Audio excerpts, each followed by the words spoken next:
Today on Cptv, we have an update on the PG&E seismic testing. Find out how outside organizations are getting your Cal Poly email. And students get hands-on with sea creatures at the Cal Poly Pier.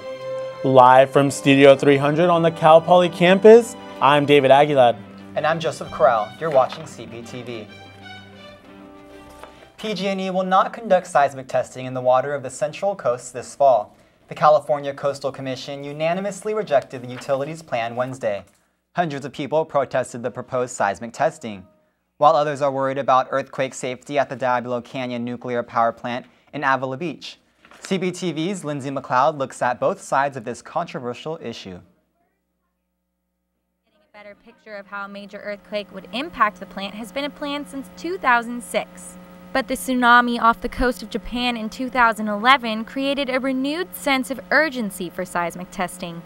Using high-frequency air cannons, the company planned to map the fault lines and assess seismic risks along the Central Coast. But environmentalists and others concerned about the potential harm on marine life put up a fight, and on Wednesday, they won. This commission denies the permit application. Their main issue? The lack of details. The commission questioned the technology as well as whether or not PG&E had provided the community with enough proof that the tests were necessary. I've just not been convinced that the benefits of this work justify the potential risks or costs to our environment and to the unknown, the unforeseen and unintended consequences that may exist. For many, the decision was cause for celebration.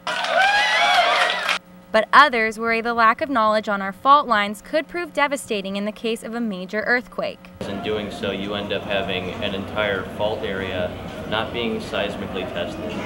And it being right next to a nuclear power plant causes quite a bit of concern for someone who's from here and lives here and has to deal with that my entire life. PG&E released a statement regarding the Coastal Commission's decision. Quote, PG&E put forth a sound and comprehensive plan to conduct this research, which was guided by seismic experts, state and federal agencies, and our commitment to performing the work in an environmentally responsible manner. So is this the end of seismic research? PG&E says no. Quote, the proposed survey is only one component of our larger, multi-layered seismic research program. PG&E recently completed on- and offshore studies to learn about the Central Coast's geology. Lindsay McLeod, Cptv. PG&E will likely apply for a permit again, but one member of the Coastal Commission says he doubts the commission would ever approve the permit. Timothy White, the new chancellor for the Cal State University system, says he is doing his part by taking a 10% cut in his salary to help balance the budget. The Mustang Daily reports White announced on Wednesday that he's taking the CSU Board of Trustees to reduce his salary from $420,000 to $380,000. A CSU spokesperson mentioned in that Daily article says this shows White's commitment to help the CSU system, but White is also not making any expectations for other CSU officials. White will begin his duties as chancellor in December. Now that President Obama has been re-elected for a second term, his economic team is beginning to make some changes. Cptv reporter Katie Bruce looks at how the president plans to avoid the fiscal cliff January 1st.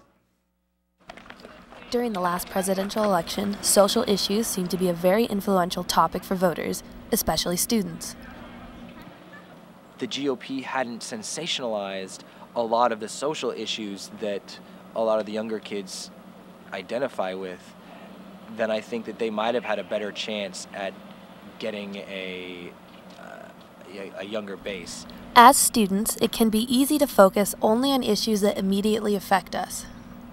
And as your incomes are rising, you want lower taxes and government out of your business a little bit more, understandably. So students tend to be more liberal, and part of that is they receive benefits from government greater than what they provide. Right now, the economy is in a dangerous position. We are on the verge of what is being referred to as the fiscal cliff. Come January 1st, about $5 billion worth of tax cuts will expire, therefore raising taxes on citizens and small businesses. At the same time, the government must cut spending costs, as per the already agreed upon debt ceiling from 2011. Obama said in his press conference on Wednesday that he, along with Congress, is working so that this will not happen. Option one, if Congress fails to act by the end of this year, everybody's taxes will automatically go up, including the 98% of Americans who make less than $250,000 a year, and the 97% of small businesses who earn less than $250,000 a year. The outcome that the president would rather see would be to pass another law before January 1st that would prevent these tax hikes from happening. Cptv, Katie Bruce.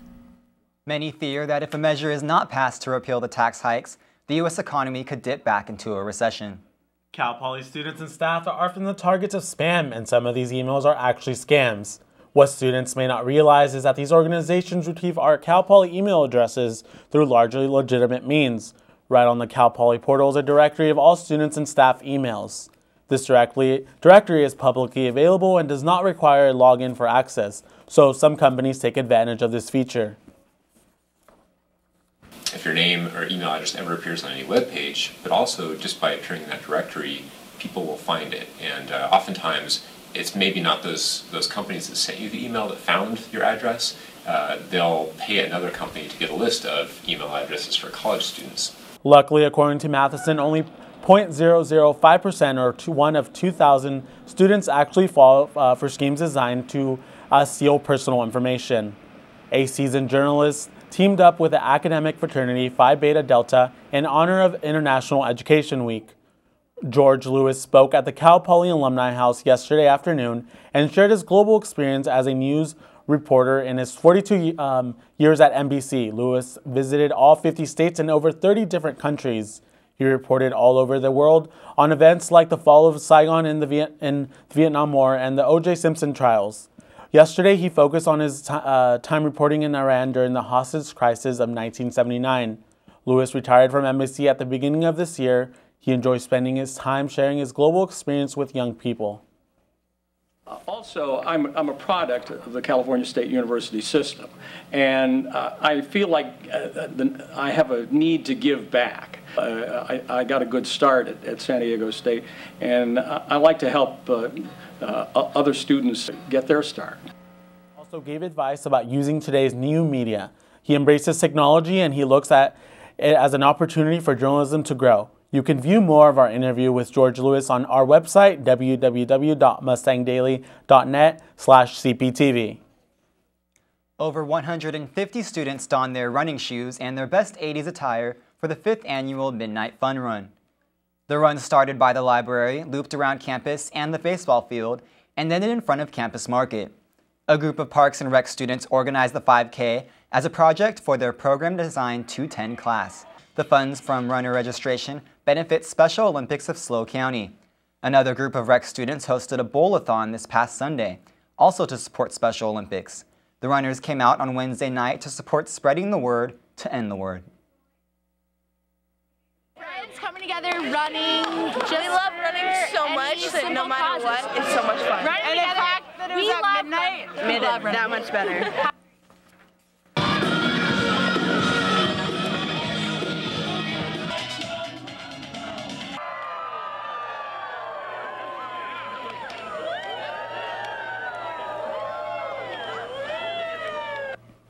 Coming up on Cptv, we'll take a look at live-action role-playing. And find out where you can get a free burger on the weekends. All that and more after the break.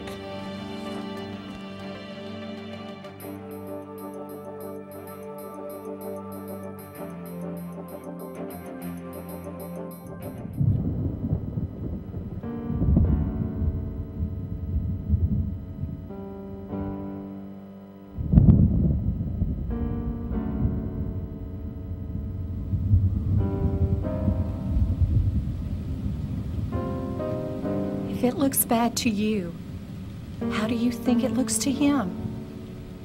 Please, help put an end to the violence. Look around you. 1 in 4 kids in the U.S. faces hunger. It's not always easy to see the signs, but in this land of plenty, there are kids that don't know where they will get their next meal. Join Share Our Strength in Food Network and take the pledge to end childhood hunger here in America by 2015. Learn how at NoKidHungry.org. Their next meal could come from you.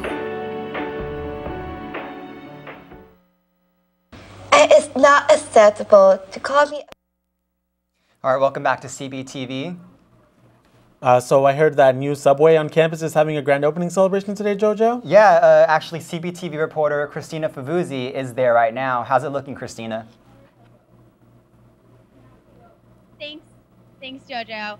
It's been really exciting here at Subway. It's the grand opening today, and as you can see, it's died down a little bit. The lunch hour was really rushing here earlier, but things have calmed down a little bit. Now I'm here with Jesus. He's been one of the busy workers here at Subway. What is the energy been like here at Subway today? Very energetic, very powerful people here, working strong, putting in their effort. Just moving past, getting customers in and out. Just give them something to be happy about and have us here and welcome everybody. So you were giving away 500 sandwiches earlier today. How quickly did that go for you guys? It went a little more faster than expected. We had programmed about an hour. It only took us about 45 minutes to have 500. And how excited are you guys to be here on campus at Cal Poly? Very excited. It's just a new location for us, something new. All the people here are very welcoming. It's something we knew we were trying, especially this is one of the biggest Subways we have. So it's something exciting. All right, well, it's been so great down here at Subway. You guys have to come down and check it out, get a sandwich. I've heard that they're great. I'm going to get one once I'm done here. So sending it back to in the studio, I'm live at Subway on the Cal Poly campus. Christina Favuzzi, Cptv. All right, looks like a lot of fun. Thank you, Christina. Thank you, Christina. All right, well, with only 22 days until winter break, some Cal Poly students are getting ready to make a difference. A group of students will be traveling to Boston and New Orleans from December 9th to the 15th for Cal Poly's Alternative Break program. Student Life and Leadership puts on the program to provide Cal Poly students a chance to step outside their position of privilege and serve their global community. During summer, spring, and winter break, students travel on either a domestic or international service trip. Students participating in the program do service events from tutoring disadvantaged children to habitat restoration. All alternative break trips are led by either a Cal Poly student or staff member. Volunteering gives you fulfillment in the most unique way possible. I mean, you have school, you have extracurriculars, but there's something about volunteering that gives you this fulfillment. It makes you feel happy. You can visit www.calpoly.edu/community service for more information on alternative breaks. Members of the Cal Poly and San Luis Obispo community teamed up for Cal Poly's first Veterans Day Run, Walk, Roll. The Cal Poly Veterans Club organized the first run for the Heroes 5K on Sunday. Students, members of the community, and even some furry friends came out to show their support. 5, 4, 3, 2, 1, begin.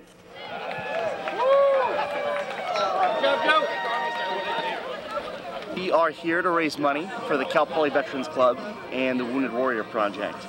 So if you're not familiar with that, it is a non-profit charitable organization that helps American soldiers, sailors, airmen, and Marines who've been injured in combat. It's pretty amazing, so we're just trying to help out. 60 people registered and participated in the event. The North County Sheriff's Department Search and Rescue, the Grizzly Youth Academy, ROTC Army, and the Triathlete Club all volunteered to help put the event together. All proceeds from the run benefit the Wounded Warrior Project and the Veterans Club. The Cal Poly Pier is having their biannual open house tomorrow. Cal Poly teachers and students will be leading the activity stations.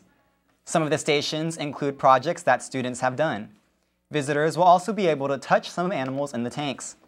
For the first time, people will be able to put on a mask and regulator to know what it is like to see and breathe underwater. The pier is 3,000 feet long and it is a self-guided tour.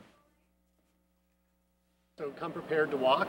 Have good shoes, walking shoes. If it seems a little breezy, cold, bring a windbreaker or sweatshirt and come have some fun. The pier is open only twice a year to the public in November and April. It's free from 9 a.m. to noon. The event will be canceled if it's raining. You may have seen a group of people in garbs and armor in Santa Rosa Park. They're playing Amp Guard, a role-playing sport that brings the player out of the modern world and into medieval times. Cptv reporter Armando Garcia went into the battleground. Shields, armor, combat boots, These are the essentials for a battle that takes place every Saturday at Santa Rosa Park. Although the weapons aren't real, the medieval spirit invoked by the Amp Guard players is, as they take on different roles in the live-action role-playing sport. Using my spellbook, I've been trying to either capture their teammates and make them my hostages, thereby I kill them and then raise them as undead minions. And what you see me did a lot of was flying. I literally fly and get to point and say, haha, I do this, bah, and then not a lot of people can hit me. And players hit hard with weapons they've made out of foam and old clothes. And although the roles are make-believe, Amp Guard is considered a high-contact sport by those who play it. Combat, running, and dodging spells is all part of the exercise. It's a physical sport. You get to run around. If you bring out your friends, you can beat them up with the padded sticks. But you still get to beat up your friends and not really feel all that bad about it. People of all ages are welcome to partake in the action as long as they sign a health release form before going into battle. You can come suit up every single Saturday at Santa Rosa Park. Bring your gear, bring your weapons, bring your armor, and bring your game face. Armando Garcia, Cptv. As Armando said, you can experience the action for yourself every Saturday at 1 p.m. in Santa Rosa Park. All right, join us after the break for more. Change up. Rock and roll. Hip hop. Sunny side up. Over easy. Boxers. Briefs. MC Hammer. Who? The old guys and the kids may not always agree on everything, but we all know that everyone has a role to play in building a strong community. Healthy kids. Ending homelessness. Putting food on the table. Active seniors. That's what it means to live united. Join the team. Live united. Vivir unidos. Live united.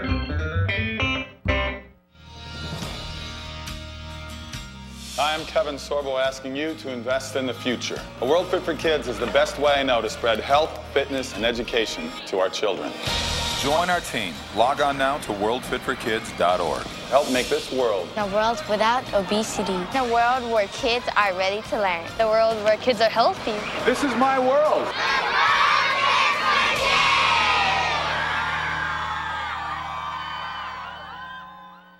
Sup, Princess? What are you doing your book report on again? Memoirs of a Geisha? Is it? I thought you were doing it on Moby Dick. Very funny, guys. No, actually, it's pretty sad. I just have a question. Does your dad know how gay you are? Everyone knows how gay he is. Question answered. Oh, you closed up shop. The things you see happening online have real consequences. Will you stand up or stand by?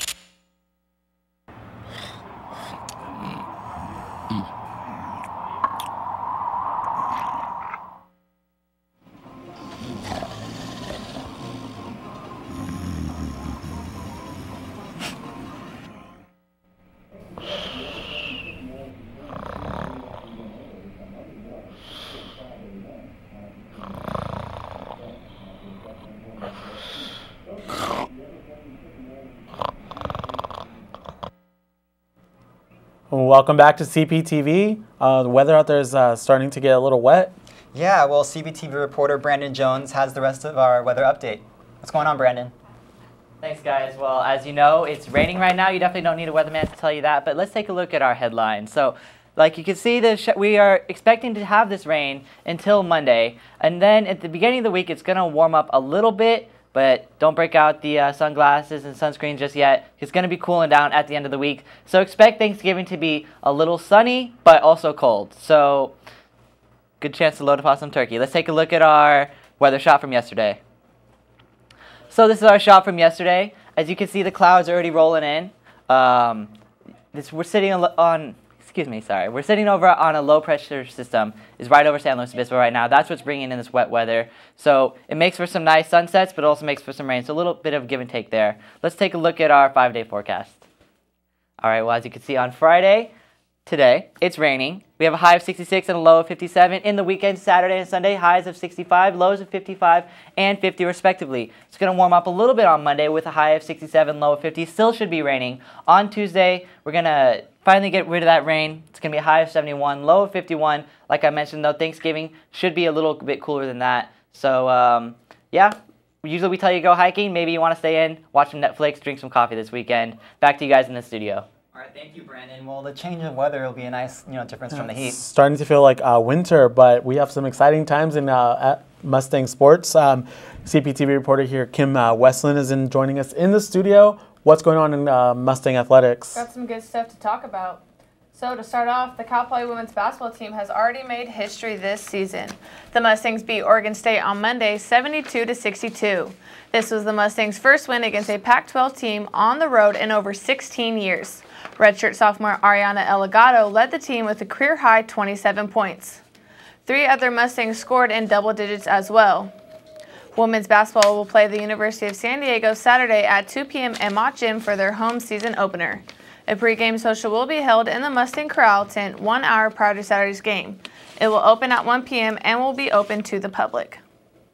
Cal Poly men's basketball won their home season opener last night in Mott Gym. The Mustangs beat Northern Colorado 64-53. The Mustangs took control early with an 11-2 lead, but then the Bears went on a 20-5 run before half.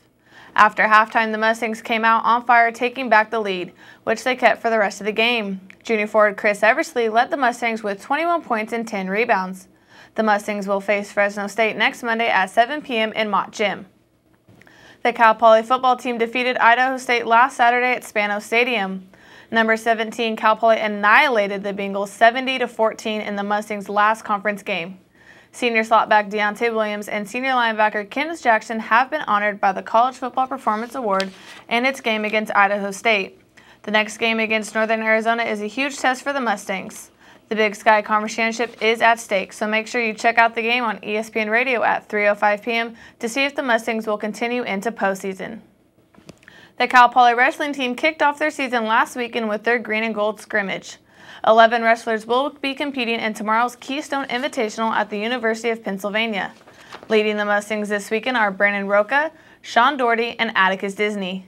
And that's it for your guys' sports update. All right, thanks, Kim, and I hope softball is going well. I know you're on the team. Yes, it's going really well. We're getting excited for our break and then coming back for our season next quarter. Awesome. Thanks, Kim, for that sports update. No problem. Coming in next on Cptv, we'll take a look at the new club that is set to open downtown. And you can find out about the new sex talk show on KCPR.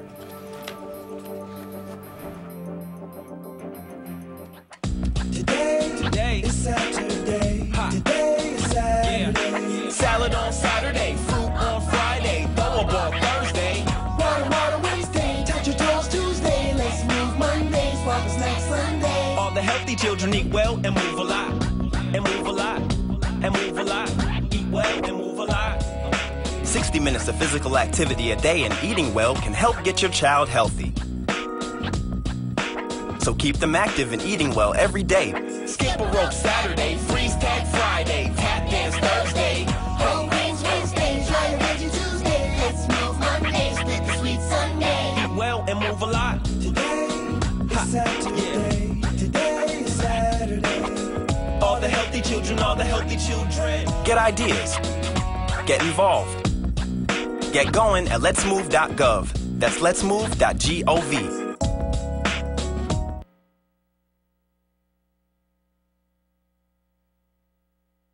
I know a place that's peaceful and quiet. A place where animals play. It's called the forest, but every year we start forest fires. A careless match or cigarette and poof, fire.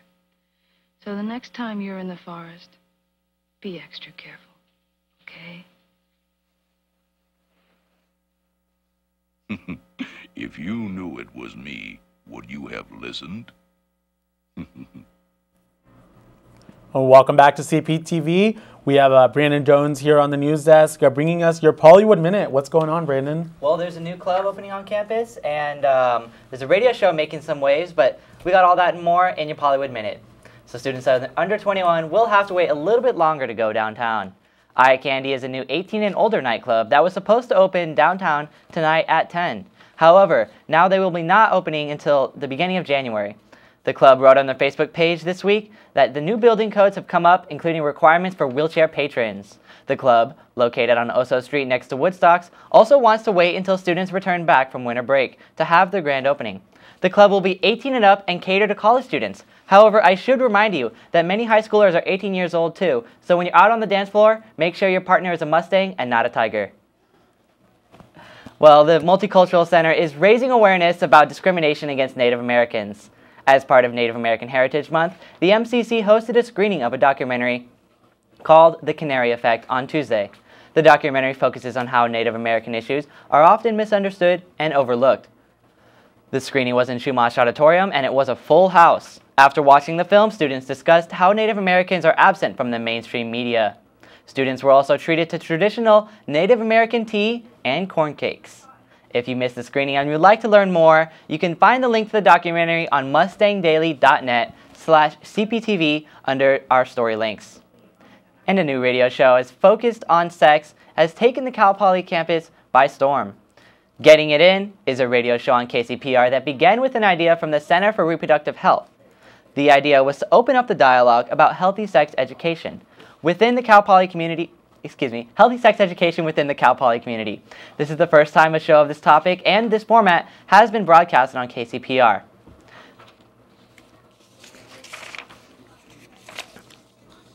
Hosts Caitlin Fuller and Logan Cooper say they have been getting a lot of positive feedback since the show began at the beginning of this quarter.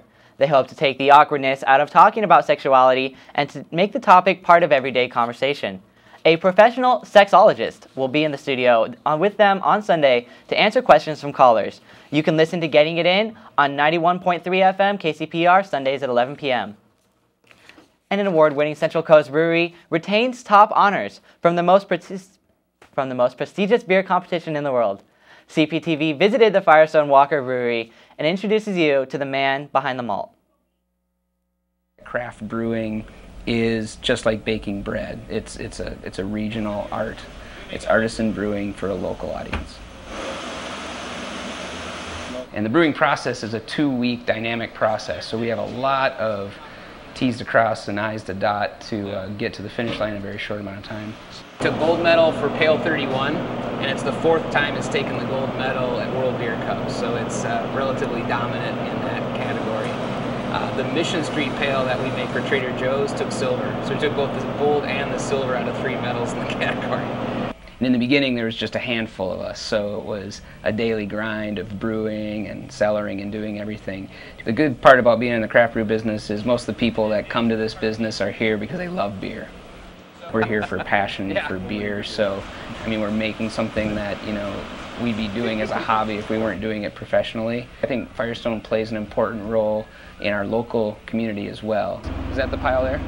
You know, we provide, you know, I don't know, social lubricant, so to speak, and I think a lot of people can relate to their local brewer. I think Frank Zappa said, in order to be a country, you gotta have a military, you gotta have a brewery, you know? So. All that beer was blended together into a single tank, and then next week we'll take that oak fermented DBA and blend it together with stainless steel fermented DBA to create the DBA that you taste on the streets. I mean, I almost feel like being a brewmaster is somewhat like being the coach of a professional sports team, and my team brought home the Stanley Cup back to the Central Coast for the 4th time, man. It's a really cool thing. The passion and patience of Matt Brindleson and his crew have created a line of flavorful beers and faithful fans. To grab a pint or take a tour, you can visit the Firestone Walker Brewery at 1400 Ramada Drive in Paso Robles. All right, well, thank you, Brandon. Yeah, my pleasure. And that's it for this week. Be sure to tune in to CPTV next Friday. You can find our broadcasts on Charter Channel 19 and on Campus Channel 2. You can also find our broadcast on our website, www.mustangdaily.net/CPTV. From all of us in Studio 300, have a great day, Cal Poly.